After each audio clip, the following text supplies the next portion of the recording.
Praise the Lord. கர்த்தரும் உலக இரட்சகரும் ஆகிய ஆண்டவராகிய இயேசு கிறிஸ்துவின் இனிதான நாமத்தினாலே உங்கள் யாவரையும் அன்போடு வாழ்த்துகிறேன். ஒரு புதிய மாதத்தை தேவன் நம்முடைய வாழ்க்கையில கிருபையாய் கொடுத்திருக்கிறார்.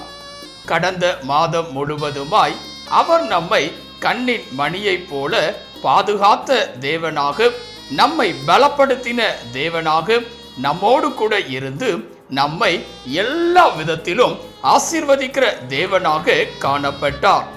இந்த புதிய மாதத்தையும் அவருடைய பெரிதான கிருபையினாலே நமக்கு தந்திருக்கிறார். இந்த புதிய மாதத்தை நிச்சயமாய் உங்களுடைய வாழ்க்கையிலே ஆசீர்வாதமாக மாற்றி கொடுப்பார். ஒவ்வொரு மாதமும் அவர் நம்முடைய வாழ்க்கையிலே வாக்குத்தத்தத்தை கொடுக்கிறார். அந்த வாக்குத்தத்த வசனத்தின் மூலமாகவே நம்மை நடத்துகிறவராக, நம்மை ஆசீர்வதிக்கிறவராகவே காணப்படுகிறார். ஏனென்றால் வேதம் சொல்லுகிறது, அவருடைய வாக்குத்தத்த வசனங்கள் ஒவ்வொன்றும் ஆம் என்றும் ஆமேன் என்றும் இருக்கிறது. அது ஒருபோதும் நம்முடைய வாழ்க்கையிலிருந்து வெறுமையாய் கடந்து செல்லாது, நிச்சயமாய் பலனை கொடுக்கிறதாகவே காணப்படுகிறது. இந்த புதிய மாதத்திலும் அவர் நமக்கு கொடுக்கிற வாக்குத்தத்த வசனத்தின் மூலமாய் நம்மை ஆசீர்வதிக்கிறவராக காணப்படுவார். இந்த புதிய மாதத்திற்குரிய வாக்குத்தத்த வசனத்தை உங்களுக்காய் நான் வாசிக்கிறேன். சங்கீதம் 55 அதிகாரம் 22 வசனம். சங்கீதம் 55 அதிகாரம் 22 வசனம். கர்த்தர் மேல் உன் பாரத்தை வைத்துவிடு, அவர் உன்னை ஆதரிப்பார், நீதிமானை ஒருபோதும் தள்ளாட விட்டார். எனக்கன்பான தேவ பிள்ளைகளே, இந்த புதிய மாதத்திலே தேவன் நமக்கு கொடுக்கிறதான அருமையான ஒரு வாக்குத்தத்த வசனம், அவர் நம்மை ஆதரிப்பவர். ஆம் பிரியமானவர்களே, இங்கே வேதவசனம் சொல்லுகிறது, கர்த்தர் மேல் உன் பாரத்தை வைத்துவிடு, அவர் உன்னை ஆதரிப்பார் என்பதாக. இந்த உலகத்தில் வாழ்கிற ஒவ்வொரு மனிதனுடைய வாழ்க்கையிலும் யாராவது என்னை ஆதரிக்க மாட்டார்களா என்று சொல்லி ஏக்கத்தோடு காணப்படுவார்கள்.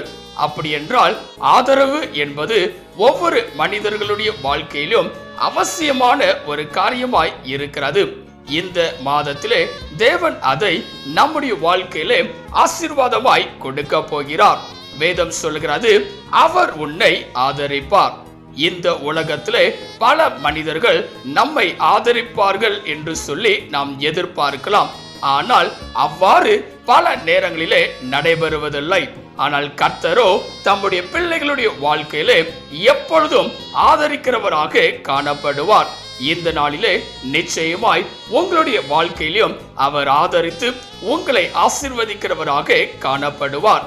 யாரை என் தேவன் ஆதரிக்கிறார் என்று சொல்லி இங்கே வேத வசனத்தில் வாசிக்கும் போது வேதம் சொல்லுகிறது, நீதிமானை ஒருபோதும் தள்ளாட ஒட்டார் என்பதாக. நீதிமானாய் நாம் திகழும் போது அவர் நம்மை ஆதரிக்கிறவராக காணப்படுவார். எப்பொழுது நாம் நீதிமானாய் திகழ முடியும் என்று சொல்லி பார்க்கும் போது, எந்த சூழ்நிலைகளிலே நீதிமானாய் நாம் திகழ வேண்டும் என்று சொல்லி பார்க்கும் போது, நோவாவின் காலத்திலே நோவா நீதிமானாய் காணப்பட்டார். எந்த நிலைமையில் என்று சொல்லி பார்க்கும் போது, அவரை சுற்றிலும் பாவமான காரியங்கள் நடைபெற்று கொண்டிருக்கும் போது, இந்த நாளிலே நம்மை சுற்றிலும் கூட பலவிதமான தீய காரியங்கள் நடைபெறலாம். அவைகளுக்கு உடன்படாதபடிக்கு அந்த இடத்திலே நீதிமானாய் திகழ வேண்டும். அப்பொழுது கர்த்தர் நம்மை ஆதரிப்பவராக காணப்படுவார். இந்த காலவெளியிலே அப்படிப்பட்டவர்களாய் நாம் இருக்கிறோமா என்று சொல்லி சிந்தித்து பார்ப்பவர்களாய் காணப்பட வேண்டும். இன்றைக்கு பல மனிதர்கள் தங்களுடைய வாழ்க்கையிலே தீமையான காரியங்கள் நடைபெறும் போது வேறு வழி இல்லாமல் உலகத்துக்கு நேராய் கடந்து சென்று விடுகிறார்கள். ஆனால் அப்படியாய் நாம் இல்லாதபடிக்கு கர்த்தரை நோக்கி பார்ப்பவர்களாய் இருக்க வேண்டும். நீதிமான்களாய் திகழ வேண்டும். ஏனென்றால் நீதிமான்களை கர்த்தர் ஒருபோதும் கைவிட மாட்டார். இந்த காலவெளியிலே நீதிமான்களாய் நாம் திகழும் போது கர்த்தர் நம்மை ஆதரிப்பவராய் காணப்படுவார்.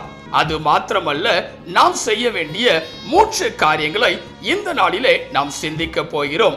முதலாவதாக, எப்பொழுது என் தேவன் நம்மை ஆதரிக்கிறார் என்றால், வேதம் சொல்லுகிறது, சங்கீதம் 55ஆம் அதிகாரம் 22ஆம் வசனத்தை வாசிக்கும் போது, சங்கீதம் 55ஆம் அதிகாரம் 22ஆம் வசனத்திலே, கர்த்தர் மேல் உன் பாரத்தை வைத்துவிடு, அவர் உன்னை ஆதரிப்பார்.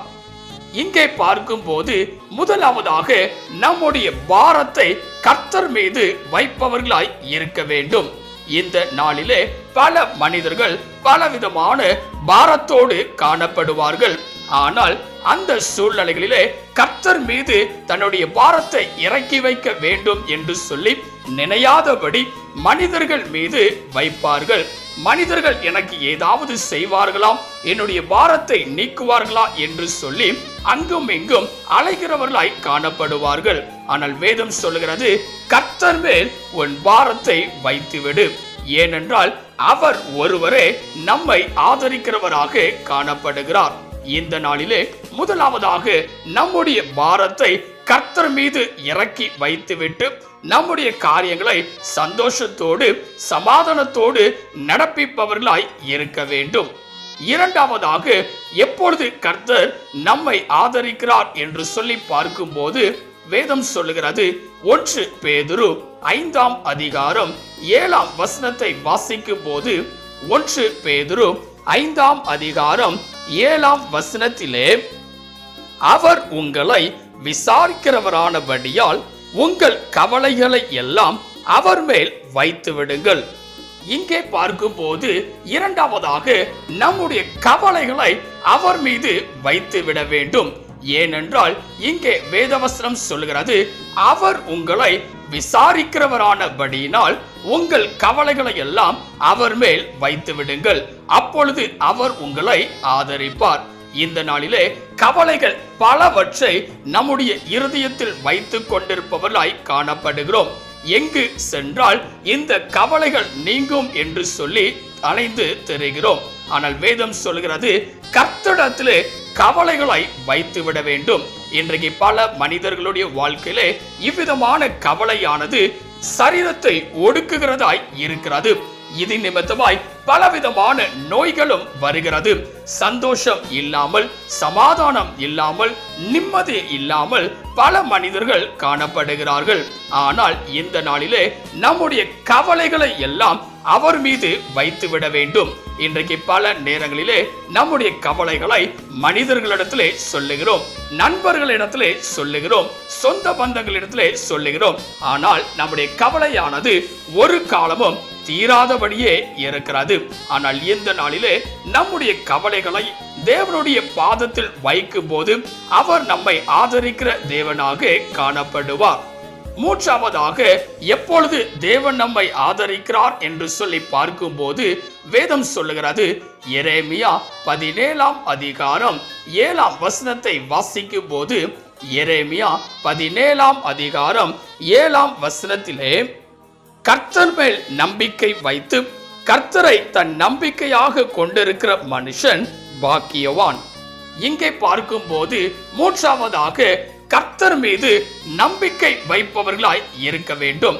அவர்களே பாக்கியவான்கள் என்று சொல்லி இங்கே நாம் பார்க்கிறோம். இந்த நாளிலே நம்முடைய நம்பிக்கையை கர்த்தர் மீது வைக்கும் போது அவர் நம்மை ஆதரிப்பவராய் காணப்படுவார். பல நேரங்களிலே நம்முடைய நம்பிக்கையானது உலகத்தின் மீது காணப்படுகிறது, மனிதர்கள் மீது காணப்படுகிறது, திறமைகள் மீது காணப்படுகிறது, வேலைகளிலே காணப்படுகிறது. ஆனால் வேதம் சொல்கிறது, கர்த்தர் மீது நம்பிக்கையாய் இருக்க வேண்டும். இந்த காலவேளையிலே இதை கேட்டுக்கொண்டிருக்கிற எனக்கன்பான தேவ பிள்ளைகளே, நம்முடைய தேவனாகிய கர்த்தர் இந்த மாதம் முழுவதுமாய் நம்மை ஆதரிக்கிறவராக காணப்பட போகிறார். இந்த மேலான ஆசீர்வாதத்தை ஒவ்வொரு மனிதர்களும் பெற்றுக்கொள்ள முடியும். யாருக்கு என்று சொல்லி இந்த நாளிலே நாம் சிந்தித்திருக்கிறோம். நீதிமானாய் நாம் திகழும் போது அவர் நம்மை ஆதரிக்கிறவராக, நம்மை கைவிடாதவராகவே காணப்படுகிறார். இந்த காலவேளையிலே எவைகளை எல்லாம் அவர் மீது நாம் வைக்கும் போது அவர் நம்மை ஆதரிப்பார் என்று சொல்லி பார்க்கும் போது முதலாவதாக நம்முடைய பாரத்தை தேவனுடைய சமூகத்தில் வைக்க வேண்டும். இரண்டாவதாக நம்முடைய கவலைகளை எல்லாம் அவருடைய பாதத்தில் வைக்க வேண்டும். மூன்றாவதாக அவர் மீது நம்பிக்கை வைப்பவர்களாய் இருக்க வேண்டும். இவைகளை செய்யும் போது நிச்சயமாய் இந்த மாதத்திலே தேவன் நம்மை ஆதரித்து நம்மை ஆசீர்வதித்து எல்லா சூழ்நிலைகளிலும் நம்மை வழிநடத்துகிற தேவனாக காணப்படுவார். தேவனுடைய கரத்திலே உங்களை அர்ப்பணிப்பீர்களாம். செபிக்கலாம். கிருபையும் இரக்கமும் நிறைந்த எங்கள் அன்பின் பிதாவே, இந்த ஆசீர்வதிக்கப்பட்டதான நல்ல காலை வேளைக்காய் நன்றியோடு உம்மை துதிக்கிறோம், உம்மை ஸ்தோத்தரிக்கிறோம். ஒரு புதிய மாதத்தை எங்களுடைய வாழ்க்கையிலே உம்முடைய பெரிதான கிருபையினாலே இரக்கத்தினாலே தந்தருளிருக்கிறீர். இந்த காலவேளையிலே உம்முடைய சமூகத்திலே எங்களை முற்றிலுமாய் தாழ்த்தி தருகிறோம். நீர் கொடுத்த வாக்குத்தத்தத்தின் படியாக நீர் எங்களை ஆதரிக்கிற தேவனாய் இருக்கும்படியாய் நாங்கள் செபிக்கிறோம். நாங்கள் உம்முடைய சமூகத்திலே பாரத்தை, கவலையை, நம்பிக்கையை வைக்கும் போது நீர் எங்களுடைய வாழ்க்கையிலே ஆதரிக்கிற தேவனாக, ஆசீர்வதிக்கிற தேவனாக கடந்து வருவீராக. இந்த மாதம் முழுவதுமாய் நீரே எங்களுடைய வாழ்க்கையை வழி நடத்துவீராக. நீர் மாத்திரம் மகிமைப்படுவீராக. இயேசுவின் நாமத்தில் செபிக்கிறோம் எங்கள் ஜீவனுள்ள நல்ல பிதாவே, ஆமென். கர்த்தர் தாமே இந்த வார்த்தையின் மூலமாய் உங்களை ஆசீர்வதித்து இந்த மாதம் முழுவதுமாய் அவர் உங்களை ஆதரித்து உங்களை வழிநடத்துகிற தேவனாக காணப்படுவாராக. ஆமென். God bless you.